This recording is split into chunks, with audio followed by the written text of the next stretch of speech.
నాకు కనిపించింది TRS party సిద్ధాంతకర్త మహనీయులు ప్రొఫెసర్ జయశంకర్ గారి ఆశయ సాధన ఈ అంశాలన్నింటినీ కూడా పరిగణలోకి తీసుకున్నప్పుడు వారే టీఆర్ఎస్కి సిద్ధాంతకర్త కాబట్టి, ఆయన ఒక త్యాగధనుడు కాబట్టి ఆ పార్టీలో మనం చేరిపోదామని సొంతంగా నిర్ణయం తీసుకున్న తప్ప కొంతమంది మాట్లాడుతున్నారు గువ్వల బాలరాజ్కు అవకాశం ఇచ్చినామని.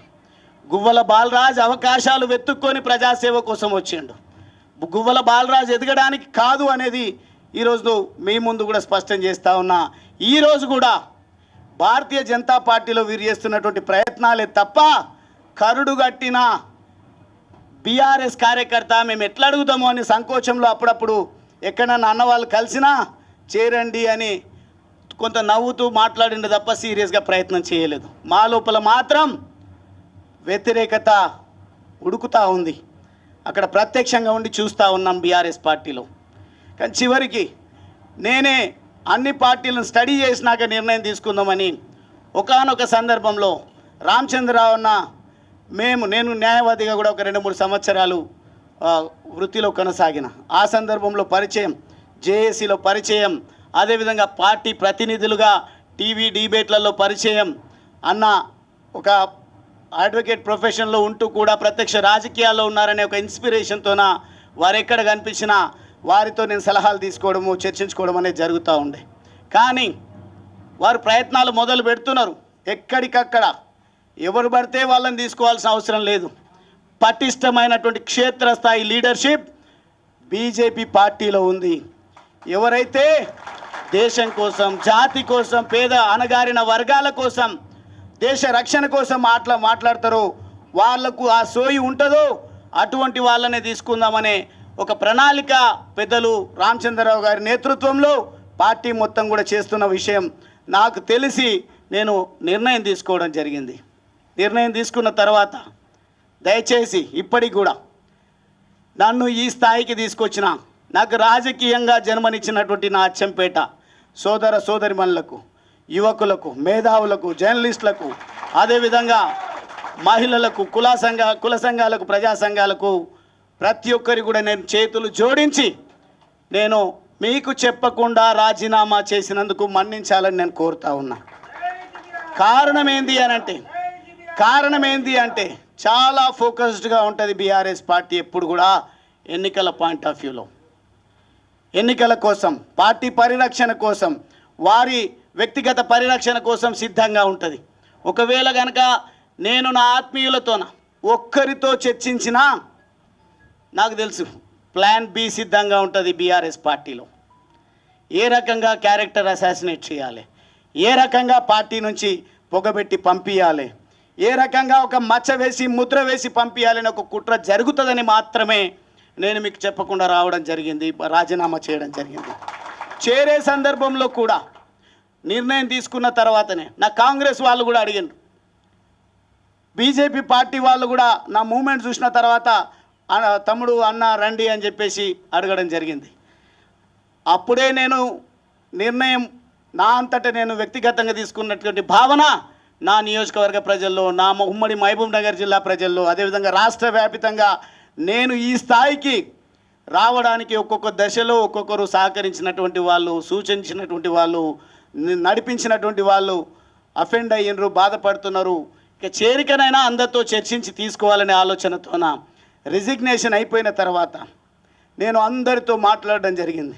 నాకు 2 పార్టీలలో కూడా అవకాశం ఉంది, కానీ నేను ఒక కన్ఫ్యూజన్ స్టేట్లో ఉన్నా. కారణం ఏంది అని అంటే నాకేమో పదవి కొత్త కాదు, వాస్తవంగా చిన్న వయసులో ఆ భగవంతుడి దయ, మా తల్లిదండ్రుల ఆశీర్వాదం, నా ప్రజల దీవెనల వల్ల, అదేవిధంగా నా హార్డ్ వర్క్ వల్ల నేను 2 సార్లు శాసనసభ్యుడిని. మళ్ళీ శాసనసభ్యుడు కావాలనో, పార్లమెంట్ సభ్యుడు కావాలనో, నామినేటెడ్ పదవులు కావాలనో అనేది నాకు కాంక్ష లేదు. ఈరోజు 10 రూపాయల సభ్యత్వం అన్న ఏదైతే ఇచ్చిండో, 100 రూపాయలు అంటారు, 100 రూపాయల సభ్యత్వం కూడా అవసరం లేదు. నేను ఈ కుటుంబంలో నా జర్నీని ఒక సామాన్య కార్యకర్తలాగా మొదలు పెడతా. మీరు ఇచ్చేటువంటి ఆలోచన, సలహాలు, సూచనలు తీసుకొని మీరు ఏదైతే దేశ రక్షణ కోసం, తెలంగాణ రాష్ట్రాన్ని కాపాడడం కోసం, అవినీతి రహితమైనటువంటి పాలనను ప్రజలకు అందించాలనే ఒక ఆలోచనతోన మీరు ఏదైతే ప్రయత్నం చేస్తూ ఉన్నారో ఆ ప్రయత్నాన్ని ముందుకు తీసుకుపోయే విధంగా ఒక నిఖార్సైనటువంటి కార్యకర్తగా మీకు అందరికీ కూడా తెలుసు. 20 సంవత్సరాలు దాదాపుగా 2 దశాబ్దాల పాటుగా నేను బీఆర్ఎస్ పార్టీలో పనిచేసిన, ప్రభుత్వ విప్గా కూడా పనిచేసిన, చాలా ఇంపార్టెంట్ టాస్క్స్ ఏవి ఇచ్చినా కానీ ఒక నిబద్ధత కలిగినటువంటి కార్యకర్తగా నేను అక్కడ పనిచేసి మెప్పు పొందడం జరిగింది. అందుకే మొన్న అచ్చంపేటకు వచ్చి పెద్ద పెద్ద నాయకులు రావాలనుకున్నారంట. వెళ్ళినట్టయితే ఇడు సామాన్యుడు కాడు, మంచిగా ఉన్నంత వరకు మంచిగా ఉంటాడు. ఏమన్నా అనరానిది అంటే ఖచ్చితంగా మమ్మల్ని వేటాడుతాడు, వెంటాడుతాడు అనే భయంతోన పెద్ద లీడర్లమని ఎవరైతే ఉన్నారో వాళ్ళు రాకుండా మా జిల్లాలో ఒక ఆయన పెద్ద నాయకుడు ఉన్నాడు. 2004లో పోటీ చేస్తే 6,000 ఓట్లు ఏమొచ్చినాయి. మీకు ఎన్ని వచ్చినాయి? మొదటిసారి ఫోన్ చేస్తే పోటీ చేసే దాకరన్నా 15,000. ఆయన ఒక రకంగా చెప్తే ఒక బ్యూరోక్రాట్ పదవిలో ఉన్నారు, చైర్మన్గా ఒక డిపార్ట్మెంట్లో పనిచేసిండ్రు. ఈ జాతీయవాదం నచ్చి అక్కడ కోన్ పూస్తా కొల్లాపూర్ అన్నప్పుడు కొల్లాపూర్ దేశ రక్షణ కావాలని కోరుకుంటుంది కాబట్టి నేను అక్కడ వెళ్ళి పోటీ చేస్తా అంటే వారికి మొదటిసారి 15,000, రెండవసారి కూడా అద్భుతమైనటువంటి 30,000. రాబోయేది ఒక్కొక్క నియోజకవర్గంలో 1,00,000 ఓట్లు రాబోతా ఉన్నాయి. ఆ రోజు 6,000 ఓట్లు వచ్చిన వాళ్ళు 2014లో ఓడిపోయిన ఆయన ప్లానింగ్ బోర్డు వైస్ చైర్మన్ అయ్యిండు. తర్వాత మొదటిసారి గెలిచినప్పుడే మంత్రి అయ్యిండు. దళితుని ముఖ్యమంత్రి చేస్తా అన్నప్పుడు నాకు ఆస్పిరేషన్ లేదు, కానీ తెలంగాణ రాష్ట్ర సాధన ఉద్యమంలో కేసీఆర్ గారు పనిచేసిండ్రు. అన్ని పార్టీలను ఏకం చేసే ప్రయత్నం చేసిండ్రు. ఎవరి వల్ల వచ్చింది, ఏమొచ్చింది, ఒకవేళ చర్చ సమగ్రంగా జరిపితే తప్పకుండా విలువలతో చర్చించుకుందాం. మా వల్లనే తెలంగాణ వచ్చిందంటే తెలంగాణ ఎవరి వల్ల వచ్చిందో చర్చను విస్తృతంగా ప్రజల్లోకి తీసుకువెళ్ళడానికి నేను సిద్ధంగా ఉన్నా.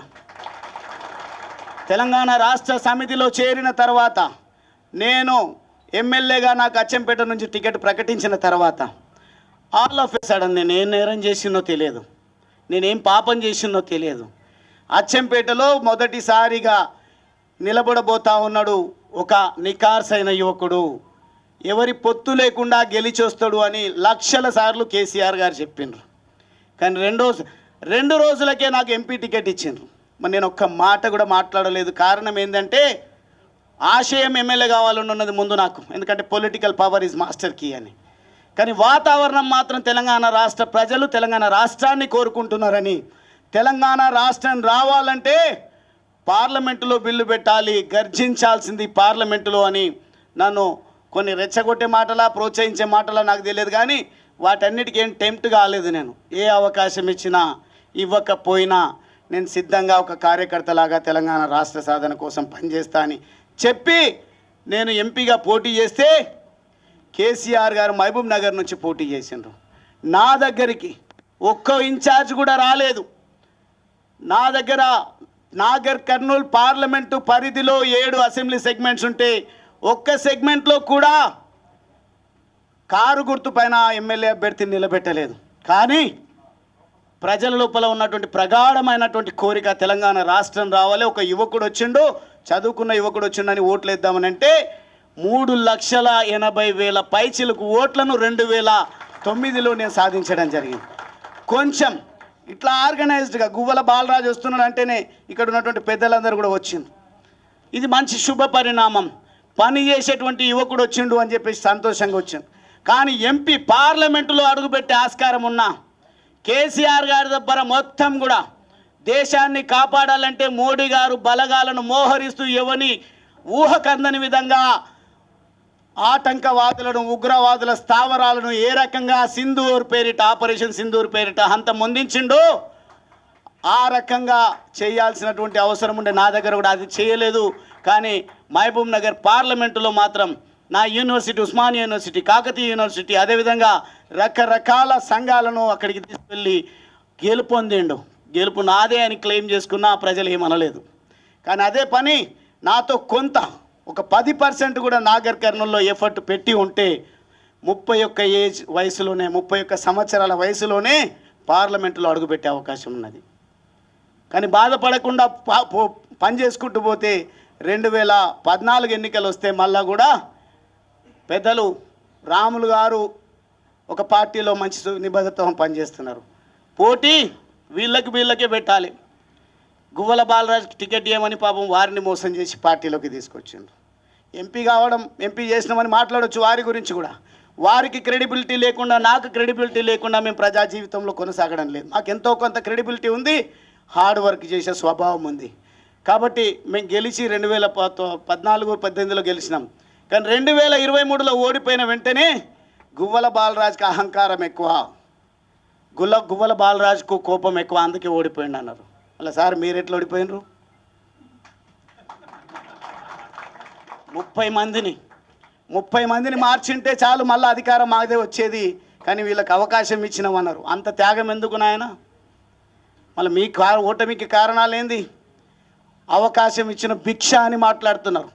టీఆర్ఎస్ ఎల్పీలో చర్చించేటప్పుడు ఒక విషయం ప్రస్తావనకు వచ్చింది. దళితుని సీఎం చేస్తాన్నాడు, దీని గురించి ఏందని చెవులు కొరుక్కుంటుంటే నేను లేచి ఒకటే మాట మాట్లాడినా. మనం చదువుకున్నాము, ప్రజల చేత ఎన్నికైనాము, తెలంగాణ రాష్ట్ర కాంక్ష దృఢంగా ఉన్నది. వచ్చిన తెలంగాణను నవ్వెటోడి ముంగట జారి పడ్డట్టుగా ఉండొద్దు అంటే అపారమైనటువంటి అనుభవం ఉంది. తెలంగాణ రాష్ట్ర సాధన ఉద్యమానికి నాయకత్వం వహించిండ్రు. కేసీఆర్ గారు ఎన్నికల బహిరంగ సభల్లో ఎక్కడ కూడా ప్రస్తావన అదే వారు చేసినటువంటి మేనిఫెస్టోలో లేదు, లేదంటే ప్రసంగాల్లో ఎన్నికల టైంలో లేదు, మిగతా సందర్భాల్లో అది వేరు మాట. అయినప్పటికీ మనమందరం ఏకగ్రీవంగా టీఆర్ఎస్ ఎల్పీలో నిర్ణయం తీసుకొని కేసీఆర్ గారిని ముఖ్యమంత్రి చేద్దామన్నాం. మళ్ళీ మేము అనొచ్చా ముఖ్యమంత్రి గారికి వేసింది భిక్ష మాది అని? ఎమ్మెల్యే పదవి ప్రజలు ఓట్లేస్తే వచ్చింది మాకు.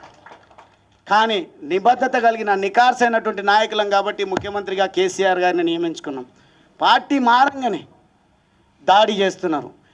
ఎంపీగా నిలబడ్డప్పుడేమో ఒక్క ఇన్ఛార్జ్ లేరు. గువ్వల బాలరాజ్ పార్టీ మారుతున్నాడు అని తెలిసిన వెంటనే మొత్తం మోహరించారు వాళ్ళకు ఉన్నటువంటి పనికి రాని బలగాలను. వాళ్ళు వచ్చి మాట్లాడుతున్నారు, ఆపత్కాలంలో ఎంబడి ఉండాలి. ఆయన చాలా గొప్ప పని చేసి వచ్చిండు ఒక ఆయన మాట్లాడుతున్న ఆపత్కాలంలో కేసీఆర్ గారిని కాపాడుకోవాలి. నేను కాపాడదలుచుకున్నది, నేను త్యాగం చేయదలుచుకున్నది నా పేద వర్గాల కోసం. నా పేద వర్గాలను ఎవరైతే కాపాడుతారో వాళ్ళకు జతగట్టి నా జీవిత కాలం పనిచేయాలని నిర్ధారించుకొని వచ్చిన ఒక ఆషామాషి నిర్ణయం కాదు బీజేపీలోకి రావడానికి. అది నా సొంత నిర్ణయం కాదు. ప్రజల ఆలోచనలు చాలా దృఢంగా ఉన్నాయి. ప్రజలందరూ కూడా మోడీ గారి నాయకత్వాన్ని విశ్వసిస్తూ ఉన్నారు. మోడీ గారు యుద్ధం చేసి యుద్ధం ఎందుకు ఎట్లా ముగించిందో తెలియకుండా యుద్ధాన్ని మధ్యలోనే వదిలేసింది అంటున్నారు. మీకు ఎకానమీ గురించి తెలియదు, దేశ రక్షణ విషయంలో బాధ్యత కలిగిన ప్రభుత్వం ఏ రకంగా వ్యవహరించాలో తెలియదు, ఆ ఆపరేషన్ ఎట్లా ముగించినరో తెలియదు, ఎంత గొప్ప హెచ్చరిక ప్రపంచానికి మోడీ గారు చేసిందో తెలియదు. కానీ ఆపరేషన్ సింధూర్ విఫలమైందని విఫల మాటలు, విఫల ప్రయత్నాలు, మాకేమైనా ప్రజలు ఓట్లేస్తారనే పద్ధతిలోన డైరెక్ట్గా మోడీ గారిని ఎక్కుపెట్టి మాట్లాడుతున్నారు. మీ స్థాయి అది కాదు. వాస్తవంగా ఈరోజు నేను కొన్ని విమర్శలు నా పైన చేస్తే నేను కూడా చేయడం జరిగింది. చేసినప్పుడు బచ్చాగాడెవడో మాట్లాడుతున్నాడని, నాకంటే 6 నెలల్లో సంవత్సరమో వయసు పెద్ద కేటీఆర్ గారిది, నన్ను బచ్చాగాడు అంటున్నారు.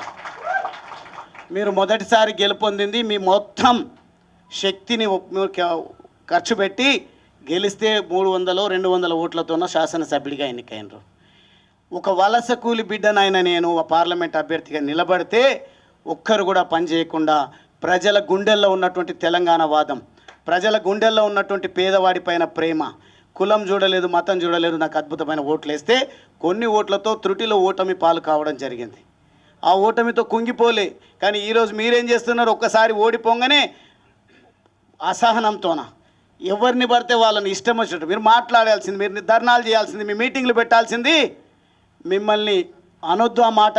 మళ్ళీ నేను కూడా అదే కేటగిరీకి చెందినటువంటి వాడిని అయితే మిమ్మల్ని పక్కన పెట్టి, కారణాలు ఏవైనా ఉండొచ్చు, 10 మంది ఒక విలువలు లేని పార్టీలకు వెళ్తే వాళ్ళ ఇంటి ముంగట ధర్నా చేయలేదు, వారి గురించి ప్రశ్నించలేదు. నాకు ఏ పదవి లేదు. ఇప్పుడు జిల్లా అధ్యక్ష పదవి ఉంది, అది వేరు మాట. నేను ఎన్నికైన ప్రజాప్రతినిధి కాను ఇప్పుడు.